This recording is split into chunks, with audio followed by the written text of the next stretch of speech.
Encyclopedia Chicago 1950 പ്രസിദ്ധീകരിച്ച ഇതിന്റെ 4ാമത്തെ വാള്യം.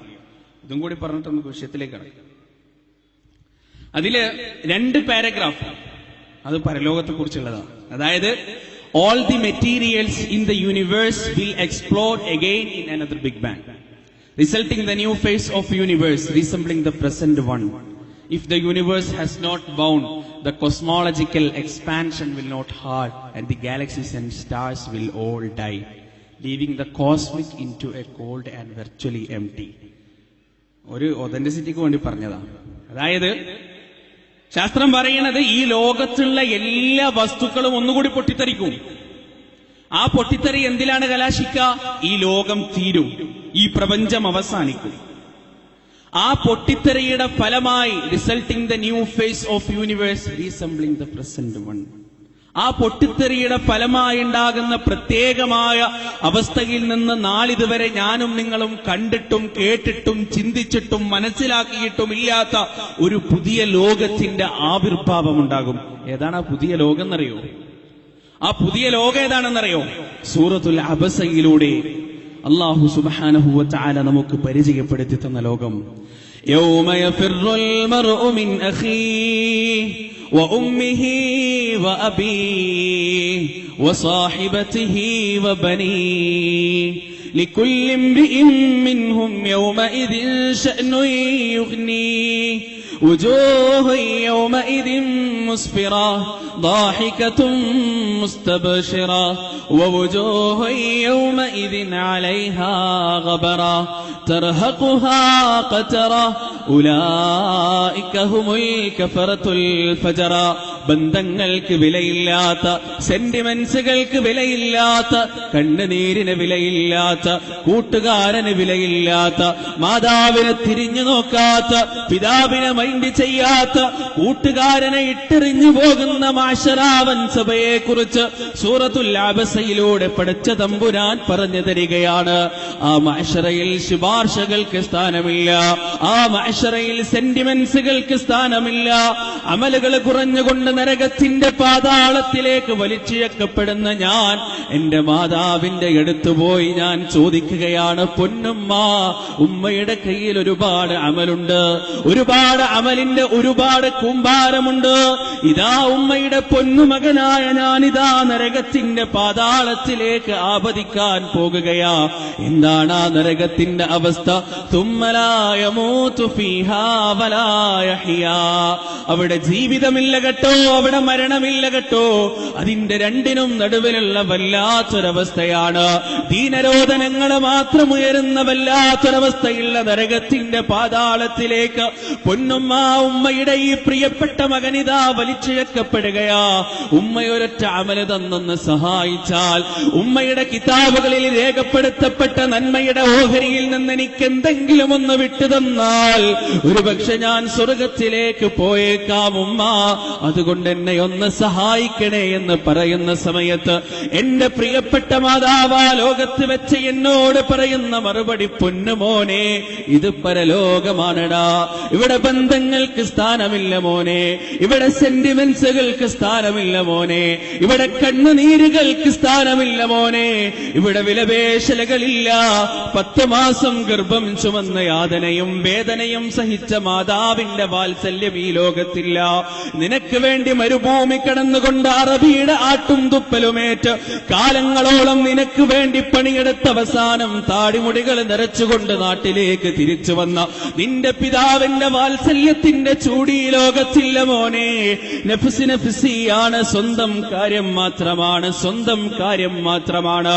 നീ നിന്റെ വഴിക്ക് പോകൂ, ഞാൻ എന്റെ വഴിക്ക് പോയിക്കോളാമെന്ന് പറഞ്ഞുകൊണ്ട് നരകത്തിലേക്ക് വലിച്ചിഴക്കപ്പെടുന്ന എന്റെ മുഖത്ത് നോക്കി എന്റെ ആട്ടിപ്പറഞ്ഞയച്ചുകൊണ്ട് പ്രിയപ്പെട്ട മാതാവ് നടന്നകന്നു പോകുന്ന വല്ലാത്തൊരു ലോകത്തെക്കുറിച്ച് ഖുർആൻ ഒരുപാട് സ്ഥലങ്ങളിൽ നമുക്ക് പഠിപ്പിച്ചു തന്നു. യൗമ യഫിറുൽ മർഉ മിൻ അഖീ وأمه وأبيه وصاحبته وبنيه. സ്വന്തം ഭാര്യയിൽ നിന്ന്, ഭർത്താവിൽ നിന്ന്, മക്കളിൽ നിന്ന്, സഹോദരന്മാരിൽ നിന്ന്, ഉമ്മയിൽ നിന്ന്, വാപ്പയിൽ നിന്ന് മർത്യനോടിയകലുന്ന വല്ലാത്തൊരു ദിവസം. ആ ദിവസത്തിൽ രണ്ട് മുഖങ്ങളെ കുറിച്ച് പടച്ച തമ്പുരാൻ പരിചയപ്പെടുത്തുന്നു. വുജൂഹുൻ യൗമഇദിൻ മുസ്ഫിറാ ളാഹികതുൻ മുസ്തബ്ശിറാ വവുജൂഹുൻ യൗമഇദിൻ അലൈഹാ ഗബറാ തർഹഖുഹാ ഖതറാ ഉലൈക ഹുമുൽ കഫറത്തുൽ ഫജറാ.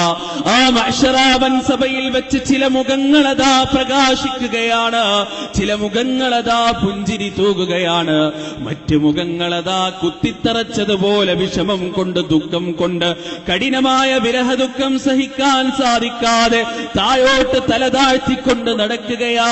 ഉലൈക ഹുമുൽ കഫറത്തുൽ ഫജറാ. ഈ ഭൂമിക്ക് മുകളിലൂടെ സ്വന്തം ആത്മാവിനെ കളങ്കപ്പെടുത്തിക്കൊണ്ട് നടന്ന മനുഷ്യരാണവര്. എൻസൈക്ലോപീഡിയ ചിക്കാഗോ പറഞ്ഞതെന്ന ആ ഒരു ദിവസം ഖുർആൻ വിവരിച്ചതാണ്. കണ്ടോ, രണ്ട് വിവരണത്തിന്റെയും വ്യത്യാസം കണ്ടോ നിങ്ങൾ? എൻസൈക്ലോപീഡിയ ചിക്കാഗോ വായിച്ച ഒരു മനുഷ്യനെ സംബന്ധിച്ചിടത്തോളം കാലാകാലം നന്നാവില്ല. ഓന് നന്നാവാൻ യാതൊരു ചാൻസും ഇല്ല. മറിച്ച് ഖുർആൻ പറഞ്ഞു തന്ന ഈ വിശദീകരണം ഒരാൾ വായിക്കുകയാണെങ്കിൽ, അത് ശരിയായ അർത്ഥത്തിൽ അയാൾ ഉൾക്കൊള്ളുകയാണെങ്കിൽ പിന്നെ ജീവിതത്തിൽ അയാൾ തെറ്റിപ്പോകില്ല. പിന്നെ ജീവിതത്തിൽ അയാൾ ഉമ്മയോട് കയർത്ത് സംസാരിക്കില്ല. പിന്നെ ജീവിതത്തിൽ അയാള് വാപ്പയോട് മുഖം കറുപ്പിച്ച് സംസാരിക്കില്ല. സഹോദരങ്ങളെ, നമ്മുടെ നാടിന്റെ ഏറ്റവും വലിയ ശാപം എന്താണെന്നറിയോ? ഏറ്റവും വലിയ ശാപം ഉമ്മയുടെ മുഖത്ത് നോക്കി തള്ളേ എന്ന് വിളിക്കാനുള്ള ധൈര്യവും ചങ്കൂറ്റവും മനസ്സിന്റെ ഉറപ്പുമുള്ള മക്കളുണ്ടായി എന്നുള്ളതാണ് നാടിന്റെ ഏറ്റവും വലിയ ശാപം. നിങ്ങൾക്കൊക്കെ പരിചയം ഉണ്ടാവും ഒരു പക്ഷേ, മഞ്ചേരിയിൽ ഒരു വീടുണ്ട് അത്രേ. ആ വീടിന്റെ പുറത്തുകൂടി നിങ്ങൾ നടന്നു പോകുമ്പോ ആ വീടിന്റെ ഉള്ളിൽ നിന്ന് വല്ലാത്തൊരു കരച്ചിൽ നിങ്ങൾക്ക് കേൾക്കാൻ പറ്റും അത്രേ. ആ കരച്ചിലിനൊരു പശ്ചാത്തലമുണ്ട്. എന്താണെന്നറിയോ? ആ വീട്ടില് ആകെ ഉണ്ടായിരുന്നത് ഒരു ഉമ്മയും ഒരു മകനുമാണ്. അങ്ങനെ മകൻ വളർന്ന് വലുതായി എന്തിനും പോന്ന തണ്ടും തടിയുള്ള ഒരു ആൺകുട്ടിയായി ഉമ്മ മകനെ കല്യാണം കഴിച്ചു കൊടുത്തു. ഭാര്യ വീട്ടിലേക്ക് വന്നു, ജീവിതം തുടങ്ങി. ഒരുപാട് നാള് കഴിഞ്ഞു. ഒരു ദിവസം ഈ ഭാര്യക്കൊരാഗ്രഹം. എന്താണെന്നറിയോ? എനിക്ക് മാത്രം ഇരിക്കാൻ ഇവിടെ ഒരു കസേര വേണം, ഒരു ചൂരലിന്റെ കസേര. ആ കസേരയിൽ ഇവിടെ വേറെ ആരും ഇരിക്കാൻ പാടില്ല, ഞാൻ മാത്രമേ ഇരിക്കാൻ പാടുള്ളൂ. അങ്ങനെ ഒരു കസേര ഇവിടെ വേണം. ഭർത്താവ് വന്നപ്പോ പറഞ്ഞു, ഈ വീട്ടില് എനിക്ക് മാത്രം ഇരിക്കാൻ ഒരു ചെയർ വേണം. ഭർത്താവ് ചോദിച്ചു, അതെന്താണ്ടി അങ്ങനെ? എനക്കെന്താ വട്ടായോ? അതല്ല, എനിക്ക് അങ്ങനെ വേണം. എന്നായിക്കോട്ടെ, പ്രശ്നമില്ല, ഒരു കസേര വാങ്ങിച്ചാൽ അത് വലിയ ചെലവൊന്നുമില്ലല്ലോ. അങ്ങനെ ഒരു കസേര വാങ്ങിക്കൊടുത്തു. സ്വാഭാവികമായിട്ടും കസേര വാങ്ങിയപ്പോ ആ കസേര കണ്ട ഉമ്മ അതിലിരിക്കാൻ തുടങ്ങി. ഉണ്ടാവുമല്ലോ, ദിവസവും ഈ ഭർത്താവ് വീട്ടിലേക്ക് വരുമ്പോ ഇവള് തലയണ മന്ത്രത്തിലൂടെയും കുശുമ്പ് കുന്നായത്തിലൂടെയും ഈ ഉമ്മയ്ക്കെതിരെ പരാതി പറയാൻ തുടങ്ങി. സ്ഥിരമായിട്ട് ഇയാള് വരുമ്പോ കേൾക്ക, നിങ്ങളുടെ ഉമ്മാനെ കൊണ്ട് ഇടങ്ങേറാണ്, അങ്ങനെയാണ് ഇങ്ങനെയാണ്, നിങ്ങളെ ഇഷ്ടമല്ല, എന്നെ ഇഷ്ടമല്ല, നിങ്ങൾ ഇന്നൊക്കെ വിൽക്കാൻ നടക്കാണ്, അങ്ങനെയാണെന്നൊക്കെ പറഞ്ഞ് ഉമ്മാനെ കുറിച്ച് കുശുമ്പ് കയറ്റി. ഒരു ദിവസം ഈ കുശുമ്പിങ്ങനെ അതിന്റെ ഏറ്റവും മൂർധന്യ അവസ്ഥയിൽ ഇങ്ങനെ എത്തി നിൽക്കാണ് കേട്ടോ. അങ്ങനെ ഒരു ദിവസം ഈ മനുഷ്യൻ വീട്ടിലേക്ക് കയറി വരുമ്പോ ഉമ്മ ഇങ്ങനെ ആ കസേരയിൽ ഇരുന്നിട്ട് എന്തോ വായിക്കുക അങ്ങനെ ചെയ്യാണ്. ഇയാള് ഗ്രിൽസ് തുറന്ന് ചാടിക്കയറി ഉമ്മാന്റെ വയറ്റത്ത് ഒരൊറ്റ ചവിട്ടി. മഞ്ചേരിയിൽ നടന്ന സംഭവമാണത്രേ.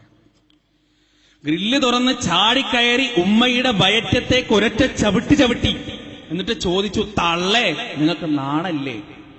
എന്റെ പെണ്ണുങ്ങൾക്ക് ഇരിക്കാൻ വേണ്ടി ഞാൻ വാങ്ങിച്ചു കൊടുത്ത കസേരയിൽ ഇരുന്ന് കണ്ട് പുസ്തകം വായിക്കാൻ നാണല്ലേ നിങ്ങൾക്ക് തള്ളേ എന്ന് ആ ഉമ്മയുടെ മുഖത്ത് നോക്കി ഈ മനുഷ്യൻ ചോദിച്ചത്രേ. വയറ് പിടിച്ചുകൊണ്ട് ആ ഉമ്മ പറഞ്ഞു, മോനെ, എന്തൊരു ശക്തിയാണ്ടാ നിന്റെ കാലിന്, എന്തൊരു ശക്തിയാണടാ നിന്റെ കാലിന്. സഹോദരങ്ങളെ, ഒന്ന് ആലോചിച്ചു നോക്ക്. ഏതൊരു വയറ്റിലാണോ അവൻ ചവിട്ടിയത്, ആ വയറ്റിലാണ് 25 വർഷം മുമ്പ് 10 മാസക്കാലം ചുരുണ്ട് കിടന്നത്. ആ വയറ്റിൽ നിന്ന് കിട്ടുന്ന വെള്ളം, അവിടെ നിന്ന് കിട്ടുന്ന ഭക്ഷണം, അതിനുശേഷം ജനിച്ചു വീണതിന് ശേഷം ആ ഉമ്മയുടെ കരങ്ങളും ആ ഉമ്മയുടെ ചുണ്ടുകളും ആ ഉമ്മയുടെ മാരടവും ആ ഉമ്മയുടെ കണ്ണുനീരും നൽകിയ ചൂടേറ്റുകൊണ്ടാണ് അവൻ വളർന്നത്. പക്ഷേ ഒരു നിമിഷത്തിൽ വികാരം അവനെ കൈയടക്കിയപ്പോ, വികാരം അവന്റെ മനസ്സിനെ കീഴടക്കിയപ്പോ ഗ്രില്ല് തുറന്ന് ചാടിക്കയറി താൻ 10 മാസം കിടന്നിരുന്ന ഉമ്മയുടെ വയറ്റത്തേക്ക് ആഞ്ഞിച്ച വിട്ട് ഡയലോഗ് പൊട്ടിക്കാൻ മാത്രമുള്ള മൃഗമായി മാറിയ മനുഷ്യൻ. അല്ലെ, ശാപം 21-ാം നൂറ്റാണ്ടിന്റെ ശാപം. ഇത് മഞ്ചേരിയിലുള്ള ഏതെങ്കിലും ഒരു വീട്ടിലുള്ള ഏതെങ്കിലും ഒരു യുവാവിന്റെ സംഭവമോ അല്ലെങ്കിൽ ഏതെങ്കിലും ഒരു യുവാവിന്റെ സ്വഭാവമോ അല്ല, മറിച്ച് ആ യുവാവെന്ന് പറയുന്നത് 21-ാം നൂറ്റാണ്ടിനെ പ്രതിനിധീകരിക്കുന്ന യുവത്വമാണ്, യുവത്വത്തിന്റെ പ്രതീകം. അല്ലേ, ഇവിടെ ഇരിക്കുന്ന ഉമ്മമാർക്കറിയാം എങ്ങനെയാണ് മക്കളെ പെരുമാറുന്നത്. രാത്രി വൈകി വീട്ടിലേക്ക് വന്നു കഴിഞ്ഞാൽ എവിടെയാടാ നീ പോയത് എന്ന് ചോദിച്ചാൽ അതിന് മറുപടിയായി നല്ല ഒരു മറുപടി തരാം. ഉമ്മ, എനിക്ക് ഇന്നതൊക്കെ ആവശ്യമുണ്ടായിരുന്നു, ഇന്ന കാര്യങ്ങളൊക്കെ ചെയ്തു തീർക്കണ്ടായിരുന്നു, അതുകൊണ്ടാണ് ഞാൻ താമസിച്ചത് എന്ന് പറയാറുള്ള മക്കൾ വളരെ അപൂർവമായി മാറിയിരിക്കുന്നു. പിന്നെ നിനക്കെന്താ, ഞാൻ എവിടെങ്കിലും പോയാൽ എപ്പോഴും മനുഷ്യൻ വീട്ടിലേക്ക് കയറി വരുമ്പോ തുടങ്ങിക്കോളൂ തള്ള, എവിടെങ്കിലും പോയി കിടന്ന് ഉറങ്ങിക്കോണ്ടി എന്ന് പറയുന്ന മക്കൾ ഭൂരിപക്ഷമാണ് ഇന്ന് സമുദായത്തിൽ, ഭൂരിപക്ഷം. നഅൂദുബില്ലാ, അല്ലാഹു സുബ്ഹാനഹു വ തആല നമ്മെ കാത്തുരക്ഷിക്കട്ടെ സഹോദരങ്ങളെ. അതാണ് ഏറ്റവും വലിയ ദുരന്തം. ഇന്നാ മനുഷ്യൻ കിടന്ന് അനുഭവിക്കുകയാണ്. അല്ലേ, മാതാപിതാക്കളോടുള്ള അക്രമത്തിന്റെ ശിക്ഷയുടെ ജീവിക്കുന്ന തെളിവായി മഞ്ചേരി പ്രദേശത്ത് ഇന്നും ആ മനുഷ്യൻ ജീവിക്കുന്നു.